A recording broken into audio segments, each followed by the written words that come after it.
2,000 years ago, the world was not ruled by a single superpower. There was no global order, no unified system, no dominant empire stretching across continents. Instead, there were scattered kingdoms, tribal societies, growing city-states, and competing civilizations constantly fighting for land, power, and survival. In the middle of all of this chaos, on a small stretch of land beside the Tiber River, something would begin to rise that no one could have predicted.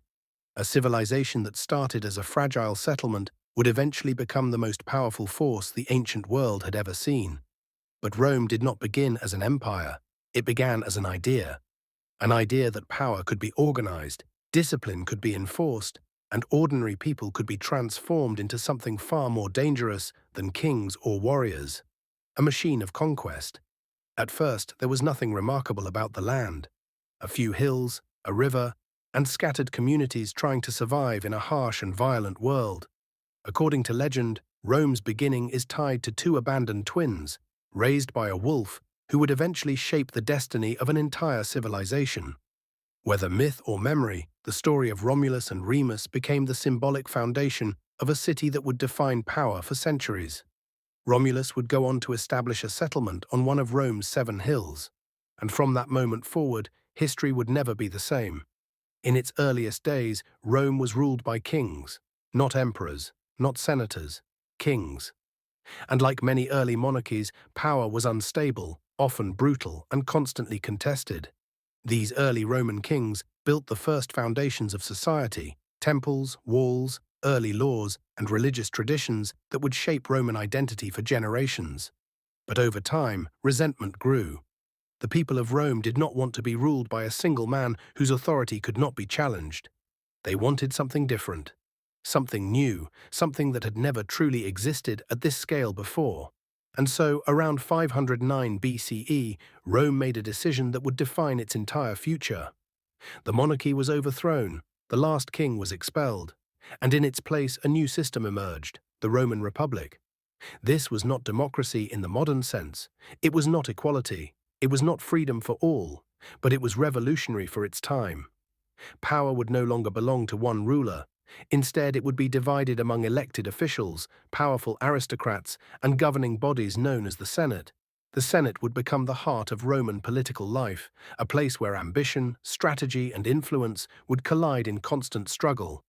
But the real secret of Rome's rise was not politics alone. It was discipline. Roman society was built on structure. Family loyalty, military obedience, civic duty, and a relentless belief that Rome was destined for greatness. From a young age, Roman citizens were taught that the survival of the state came before the survival of the individual. And nowhere was this belief more powerful than in the Roman army. The Roman soldier was not just a fighter, he was a trained instrument of war. He moved as part of a unit, not as an individual hero. He followed orders without hesitation. He built roads when not fighting. He constructed fortifications overnight. He adapted to enemies faster than any army in the ancient world. While other civilizations relied on strength or fear, Rome relied on organization. And as Rome strengthened internally, it began to expand outward. At first, the expansion was slow. Nearby tribes, rival city-states, small wars that seemed insignificant at the time. But each victory brought more land, more resources, and more confidence. Rome did not just defeat its enemies, it absorbed them. Conquered peoples were often integrated into Roman society, given limited rights, and sometimes even recruited into the Roman military. This strategy turned enemies into assets and made Rome stronger with every campaign. As the Republic expanded across the Italian peninsula, it began to encounter more sophisticated and powerful rivals. And eventually it met a civilization that would push Rome to its absolute limits. Carthage. Carthage was a wealthy maritime empire located across the Mediterranean in North Africa. It controlled trade routes, possessed a powerful navy, and dominated commerce in the western Mediterranean.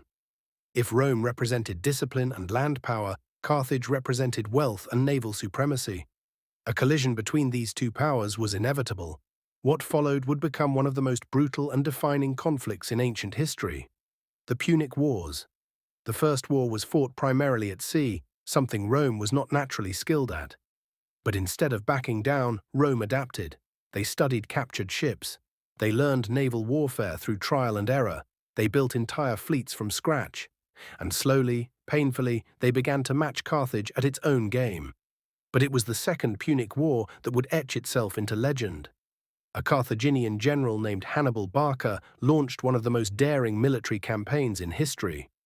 Instead of attacking Rome directly by sea, he did something no one expected. He marched an army across the Alps, elephants, soldiers, supplies, all crossing frozen mountains that were thought to be impassable. It was a journey that destroyed much of his army before he even reached Italy. But those who survived were hardened by suffering and ready for war. For years, Hannibal devastated Roman forces on their own soil. Rome suffered humiliating defeats. Entire armies were wiped out. Panic spread through the Republic. For the first time in generations, Rome was not in control of its destiny. But Rome did not collapse. Instead, it adapted again. Rather than directly confronting Hannibal in open battle, Roman leaders shifted strategy. They avoided large-scale engagements. They focused on cutting off supply lines. They targeted Carthaginian allies. They slowly weakened Hannibal's position until his campaign in Italy became unsustainable. Meanwhile, Rome prepared something devastating in return.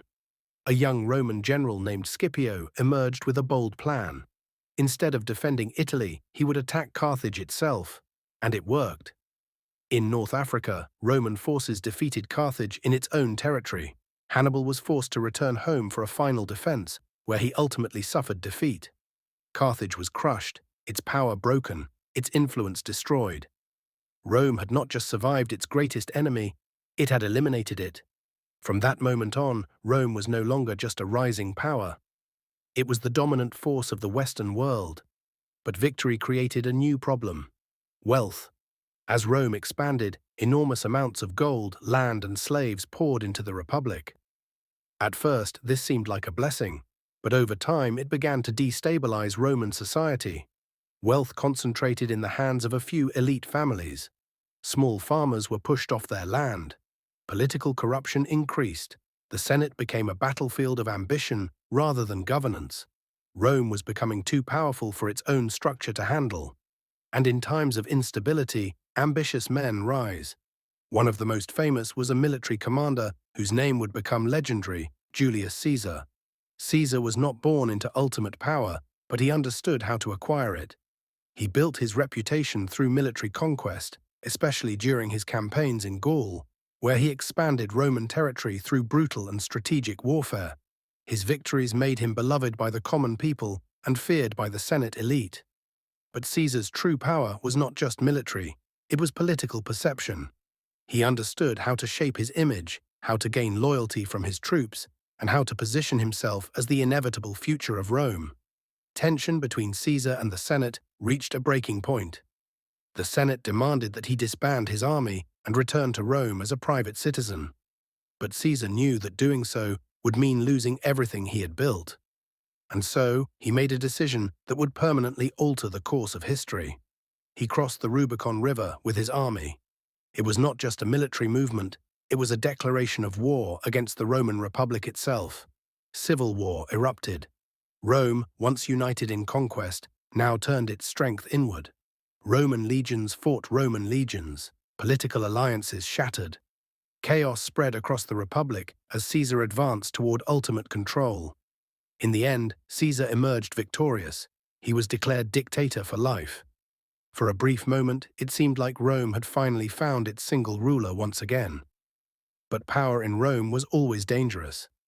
And absolute power created absolute fear among those who believed they were losing control. In 44 BCE, Julius Caesar was assassinated by members of the Senate in a conspiracy meant to restore the Republic. But instead of saving Rome, the assassination triggered another wave of chaos. Civil war returned, alliances shifted, power struggles intensified. Out of this turmoil emerged a young and calculated leader. Octavian, the adopted heir of Caesar. Octavian was not the strongest general. He was not the most feared warrior. But he was patient, strategic, and relentless in consolidating power. Over time, he eliminated his rivals, including Mark Antony, and positioned himself as the sole authority of Rome. In 27 BCE, Octavian took a new name, Augustus, and with that transformation, the Roman Republic officially ended.